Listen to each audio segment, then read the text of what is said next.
Kıymetli izleyicilerim ve takipçilerim, Alev'le Mutfak Aşkına kanalıma ve mutfağıma hoş geldiniz.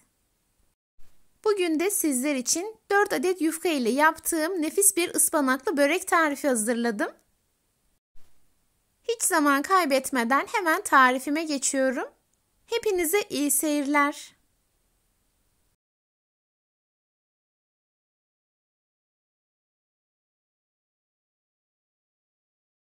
Tarifim için yarım kilo ayıklanmış ıspanak kullanıyorum. Ispanakların sadece yapraklarını kullanıyoruz. Sap kısımlarını kesinlikle kullanmıyoruz. Birkaç kez bol suda güzelce yıkadım ve sebze kurutucusunda kuruttum. Yıkayıp hazırladığım ıspanakları doğrayarak tarifime başlıyorum.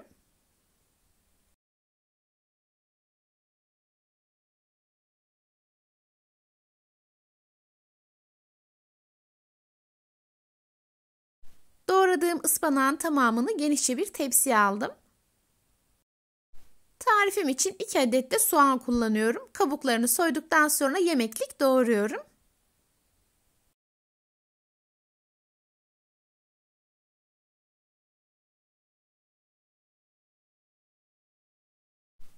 Soğanların da tamamını doğradıktan sonra ıspanağın üzerine ekliyorum. Daha sonra 1 çay kaşığı tuz, 1 çay kaşığı pul biber, 1 çay kaşığı karabiber ve son olarak da 1 çay kaşığı kırmızı toz biber ekliyorum. Baharatların tamamını ekledikten sonra güzelce karıştırıyorum ve harmanlıyorum. Ispanakların suyunu salıp böreğinizde hamurlaşma olmaması için ıspanakların iyice kurutulması çok önemli. Homojen bir karışım elde edinceye kadar karıştırdım ve iç harcımı hazırladım. Diğer taraftan da böreğimin sosunu hazırlıyorum. Bunun için 100 gram tereyağı kullanıyorum.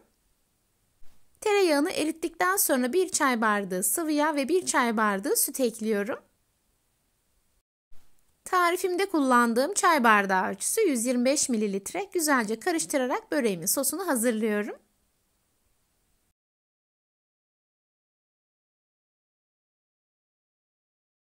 Tüm malzemelerim artık hazır. Böreğimi yapmaya başlayabilirim.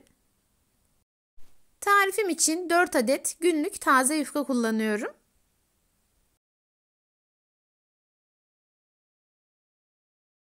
İlk olarak yufkaların 4'ünü üst üste koyuyorum.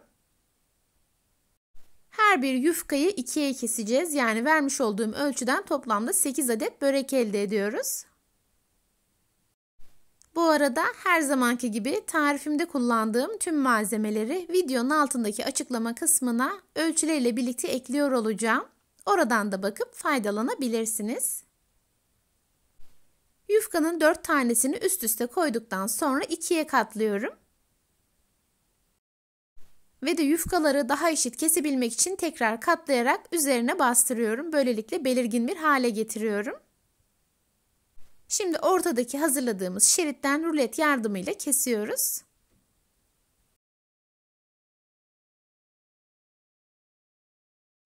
Ve de keserek hazırladığım yufkaları üst üste koyuyorum.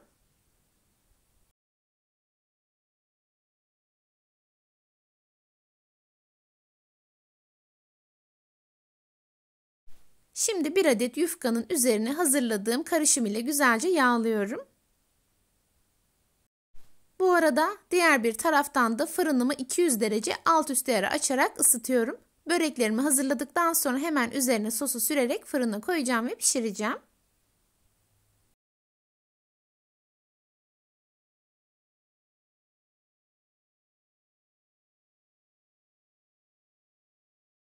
Yufkanın her yerini ince bir tabaka halinde yağladım. Hazırladığım iç harcını da 8 eşit parçaya böldüm.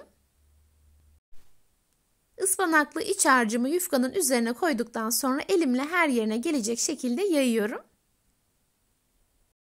Sizlere de tavsiyem bu şekilde yufkanın üzerine yayın. Tek bir noktaya koymayın. Böylelikle böreğiniz çok daha lezzetli olacaktır.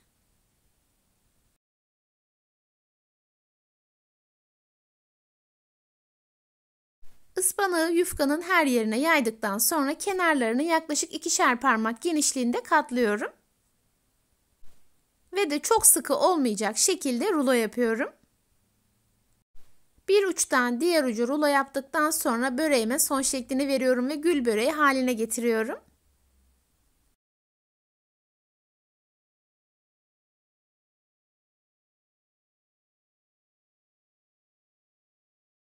Gördüğünüz gibi böreğimizin yapımı oldukça basit. Dilerseniz bu börekten bolca yaparak buzluğa kaldırabilirsiniz. Tüketeceğiniz zaman buzluktan çıkartın ve üzerine sosu sürün, donmuş şekilde pişirin. Yufkaların tamamı bitene kadar aynı işleme devam ediyorum. Üzerine ince bir tabaka halinde sos ile yağlıyorum.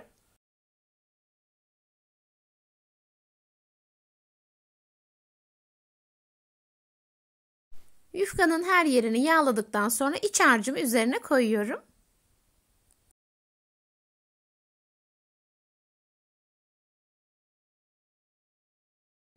Ve de iç harcımı elimle yufkanın her yerine yayıyorum.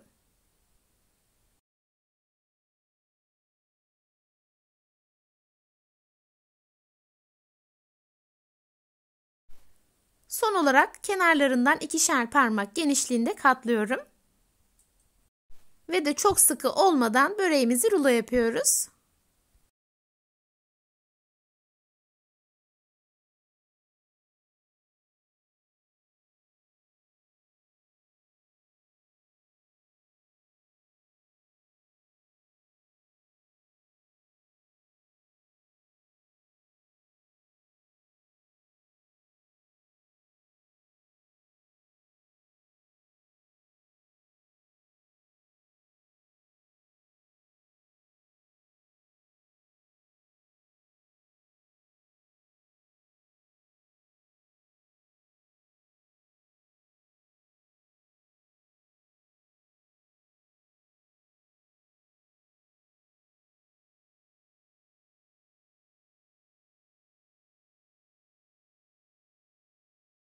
Böreklerimin tamamını hazırladım. Şimdi fırın kağıdı serdiğim tepsiye aralıklı olacak şekilde diziyorum.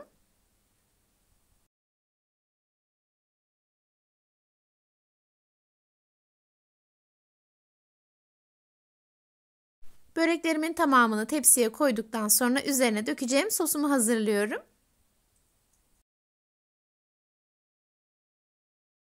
Böreğimin sosu için 3 yemek kaşığı yoğurt ve 2 adet yumurta sarısı kullanıyorum. Bu iki malzemeyi çırpıcıyla güzelce karıştırıyorum.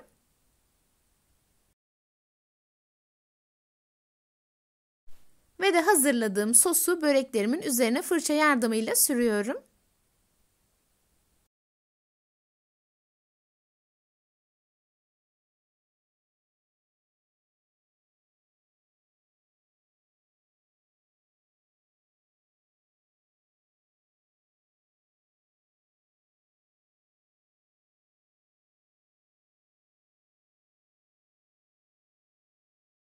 Sosun tamamını böreklerin üzerine sürdükten sonra çiğ susam ve çörek otu serpiyorum.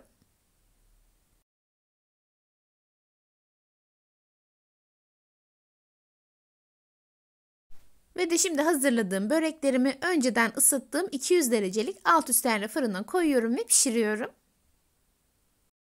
30 dakikanın sonunda pişen böreklerimi fırından çıkartıyorum ve bir 5 dakika dinlendiriyorum. İlk sıcaklığı giden böreklerim artık servis için hazır. Gördüğünüz gibi nar gibi kızardı. Mutfağımı saran kokuyu sizlere tarif etmem imkansız. Gerçekten çok güzel kokular geliyor. Böreğimi hemen sunum tahtasına alarak sizler için sunuma hazırlıyorum ve iç dokusunu göstermek istiyorum. Tarifimin bütün detaylarını videomda sizler için paylaştım. Yine de aklınıza takılan bir şey olursa yorumlarınızı mutlaka bekliyorum. Gördüğüm an o güzel yorumlarınıza hemen dönüş sağlayacağım. Sizlerin de gördüğü gibi böreğimizde herhangi bir hamurlaşma yok. İnşallah sizler de tarifimi denediğinizde çok beğeneceksiniz. Sizler bu lezzetli tarifimin son halini izlerken ben de sizlere veda etmiş olayım. Bugün yine çok güzel bir tarifimin sonuna geldim. Beni izlediğiniz için hepinize çok teşekkür ederim. Videomu beğendiyseniz beğenmeyi, hala kanalıma abone değilseniz bana destek olmak için abone olmayı ve yeni videolarımdan anında haberdar olmak için bildirim zilini açmayı unutmayın lütfen. O değerli ve güzel yorumlarınızı her zaman bekliyorum. Videolarımı görmesini istediğiniz arkadaşlarınızla paylaşabilirsiniz. Tarifimi yapıp deneyecek olan herkese şimdiden afiyet olsun. Bir sonraki tarifimde görüşmek ümidiyle. Kendinize çok iyi bakın. Hoşça kalın. Allah'a emanet olun.